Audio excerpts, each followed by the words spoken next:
क्या होगा अगर आप किसी लड़की से बात किए बिना ही उसके मन की बात सुन सकें?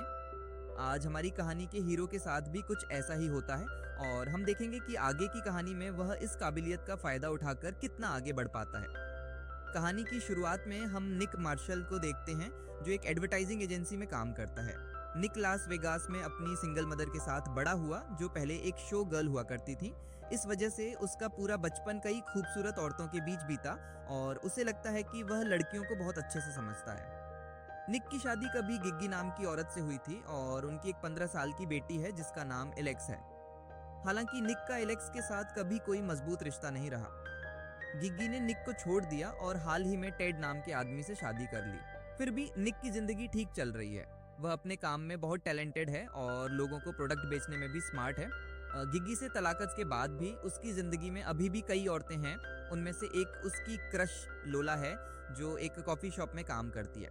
निक जानता है कि औरतों को कैसे इम्प्रेस करना है और उन्हें अपनी तरफ कैसे अट्रैक्ट करना है।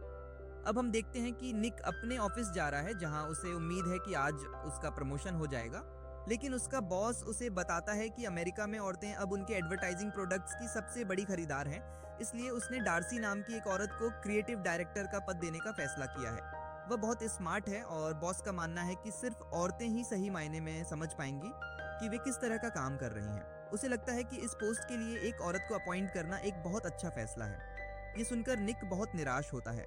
वह परेशान है क्योंकि उसे लगता था कि वह प्रमोशन के लिए सबसे ज्यादा डिजर्विंग इंसान है। इसके बाद हम देखते हैं कि गिगी निक को अपनी शादी के रिसेप्शन में इनवाइट करती है और उसे बताती है कि वह अपने नए पति के साथ 2 हफ्ते के लिए हनीमून पर जा रही है। इसलिए निक को अपनी बेटी एलेक्स का तब तक ध्यान रखना होगा जब तक वह वापस नहीं आ जाती। निक को यह भी पता चलता है कि एलेक्स का कैमरन नाम का एक बॉयफ्रेंड है। उसे अपनी बेटी का बॉयफ्रेंड होना पसंद नहीं है, लेकिन एलेक्स को उसकी राय से कोई फर्क नहीं पड़ता क्योंकि निक असल में कभी उसकी जिंदगी में था ही नहीं। इसके बाद हम डार्सी को फिर से देखते हैं। निक का बॉस उसे सभी एम्प्लॉय से मिलवाता है और फिर वह एक स्पीच देती है जिसमें कहती है कि वे सब मिलकर कंपनी को मार्केट में बेस्ट बनाने के लिए काम करेंगे। फिर वह हर एम्प्लॉय को लड़कियों के प्रोडक्ट से भरा एक बॉक्स देती है और उनसे अगले दिन पार्टी में एक क्रिएटिव आइडिया लाने के लिए कहती है।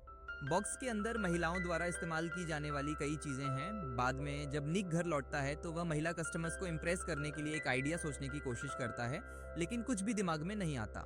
तो वह अपनी बेटी का बैग खोलता है और एक पॉप गाना बजाता है। फिर वह लड़कियों के बॉक्स से एक एक करके प्रोडक्ट्स इस्तेमाल करना शुरू कर देता है। ऐसा करते समय जैसे ही वह ब्रा पहनता है, एलेक्स अपने बॉयफ्रेंड के साथ आ जाती है। अपने पिता को इस तरह देखकर वह शर्मिंदा महसूस करती है और अपने बॉयफ्रेंड को घर भेज देती है। निक समझाने की कोशिश करता है कि वह यह एक एक्सपेरिमेंट के तौर पर कर रहा था, लेकिन एलेक्स उसे डांटता है और एक कमरे में चला जाता है। अब निक अभी भी एडवर्टाइजिंग कैंपेन के लिए एक नए आइडिया के बारे में सोच रहा होता है। उसी पल वह एक हेयर ड्रायर उठाता है और उससे खेलना शुरू कर देता है।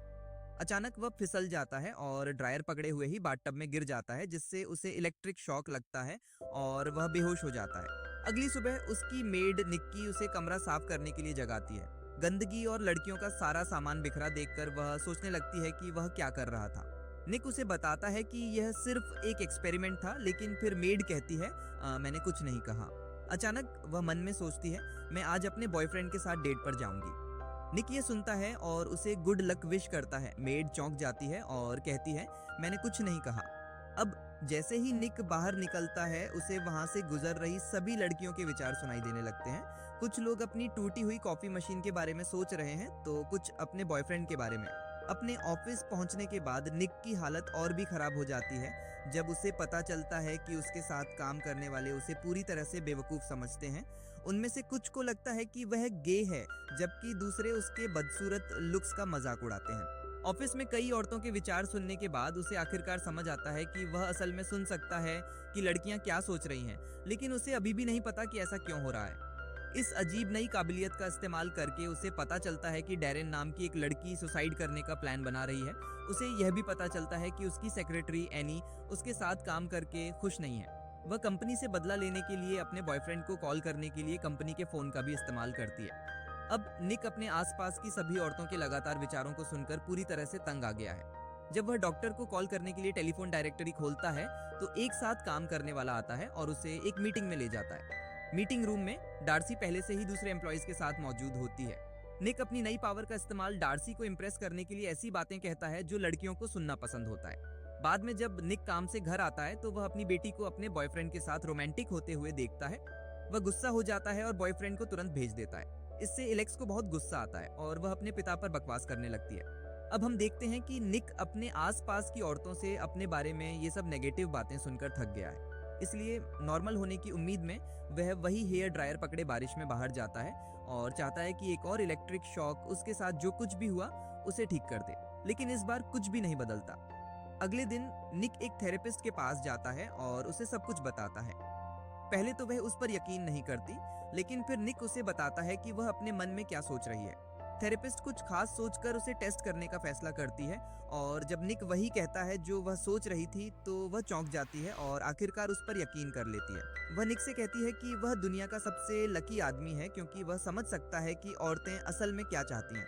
वह कहती है कि इस पावर से वह दुनिया पर राज कर सकता है। निक को उसकी बातों में सच्चाई का एहसास होता है और वह बहुत खुश हो जाता है। सबसे पहले वह अपनी क्रश लोला को अपनी काबिलियत का इस्तेमाल करके इम्प्रेस करने की कोशिश करता है। वह उसे वह सब कुछ बताता है जो वह सुनना चाहती है और फिर उससे डेट पर चलने के लिए पूछता है। लोला खुशी खुशी मान जाती है। उसके बाद वह अपने साथ काम करने वालों के साथ घुलने मिलने लगता है। ऑफिस में वह एनी को उसके बॉयफ्रेंड को देने के लिए एक ग्रीटिंग कार्ड देता है और वह डैरेन के काम में उसकी मदद करता है। बाद में वह जाता है और उसके विचार सुनकर उसे पता चलता है कि वह कंपनी को बचाने के लिए एक सीक्रेट प्रोजेक्ट पर काम कर रही है। वे काफी देर तक बात करते हैं और बातचीत के दौरान डार्सी को पता चलता है कि निक की एक बेटी है जो प्रोम में जाने वाली है।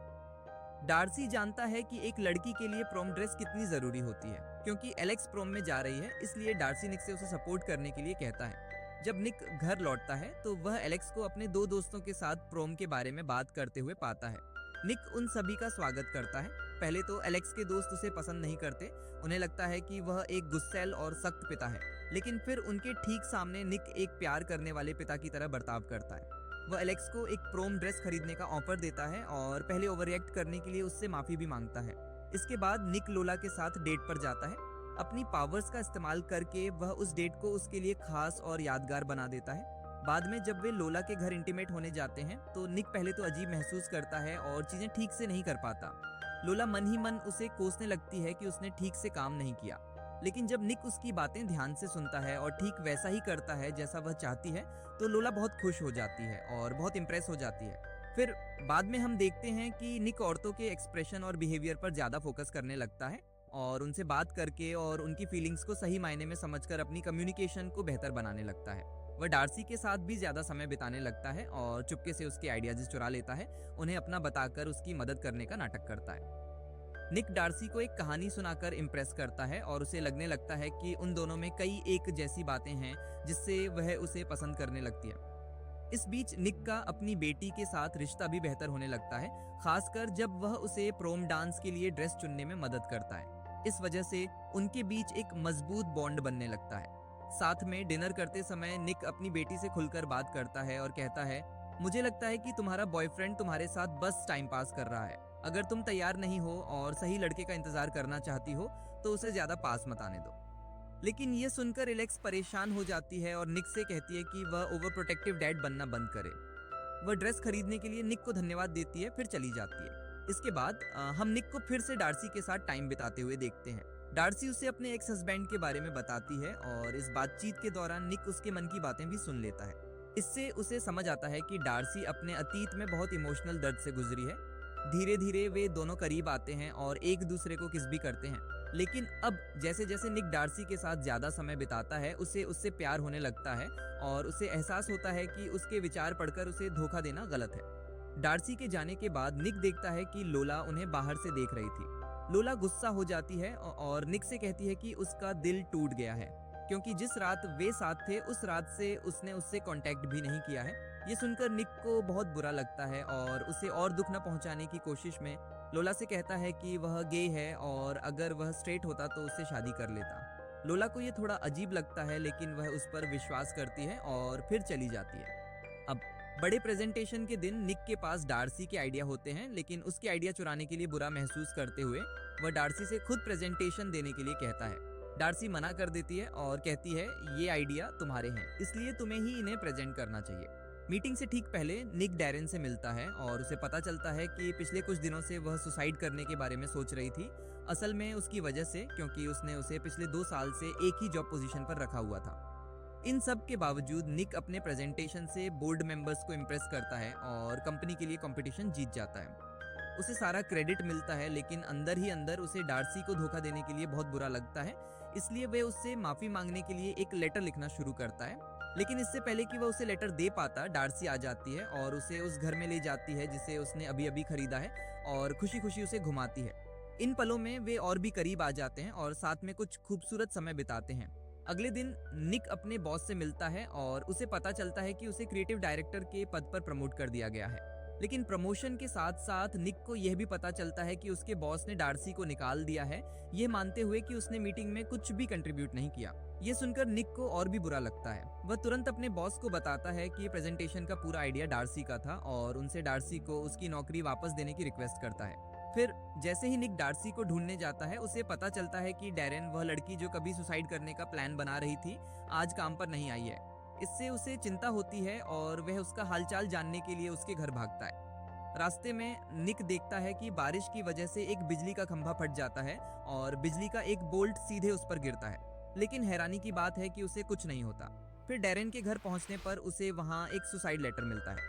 लेकिन जल्द ही वह देखता है कि डैरेन अभी भी जिंदा है। अपनी गलती सुधारने के लिए वह डैरेन से कहता है कि वह उसे प्रमोट कर रहा है, जिससे वह बहुत खुश होती है। लेकिन डैरेन से बात करते समय निक को अचानक एहसास होता है कि वह अब उसके विचार नहीं सुन सकता। इसका मतलब है कि धमाके से लगे बिजली के झटके ने उसे फिर से नॉर्मल कर दिया है। इसके बाद वह डार्सी के घर जाता है, लेकिन उसका दरवाजा बंद है। उसे लगता है कि वह घर पर नहीं है, इसलिए वह घर के बाहर से उसके लिए एक वॉइस मैसेज छोड़ देता है। फिर हम देखते हैं कि निक को गिग्गी का फोन आता है, जो उसे बताती है कि उसे एलेक्स कहीं नहीं मिल रही है। परेशान होकर निक सीधे प्रॉम में जाता है और अपनी बेटी को ढूंढने लगता है। आखिरकार वह एलेक्स को वॉशरूम में रोता हुआ पाता है। निक उससे पूछता है कि क्या हुआ और वह कहती है, मेरे बॉयफ्रेंड ने मुझसे ब्रेकअप कर लिया और चला गया। निक उससे कहता है, मुझे तुम पर बहुत गर्व है। ये बातें सुनकर एलेक्स को आखिरकार आराम महसूस होता है। वह रोना बंद कर देती है और वॉशरूम से बाहर चली जाती है। जैसे ही वे बाहर आते हैं, वह पहली बार निक को डैड कहती है और कहती है, मुझे घर ले चलो डैड। अगले सीन में हम देखते हैं कि निक अपनी बेटी को प्यार से सुला रहा है। इसके बाद वह आधी रात को फिर से डार्सी के घर जाता है। वहां निक उसे पूरी सच्चाई बताता है कि कैसे उसके पास औरतों के विचार सुनने की शक्ति थी और कैसे उसने उस शक्ति का इस्तेमाल उसके विचार चुराने के लिए किया, सिर्फ काम पर प्रमोशन पाने के लिए। वह अपनी फीलिंग्स भी बताता है और कहता है, मैंने पहले उस शक्ति का गलत इस्तेमाल किया, लेकिन उसी शक्ति की वजह से मुझे तुमसे सच्चा प्यार हो गया। ये सब कहने के बाद निक जाने लगता है, लेकिन डार्सी उसे रोकती है और कहती है, मैंने तुम्हें माफ कर दिया, मैं भी तुम्हें पसंद करती हूँ। फिर दोनों एक दूसरे को किस करते हैं और कहानी यहीं खत्म हो जाती है। तो दोस्तों, अगर आपको कहानी पसंद आई हो तो वीडियो को लाइक करें और चैनल को सब्सक्राइब करें। हम फिर मिलेंगे एक और मज़ेदार कहानी के साथ।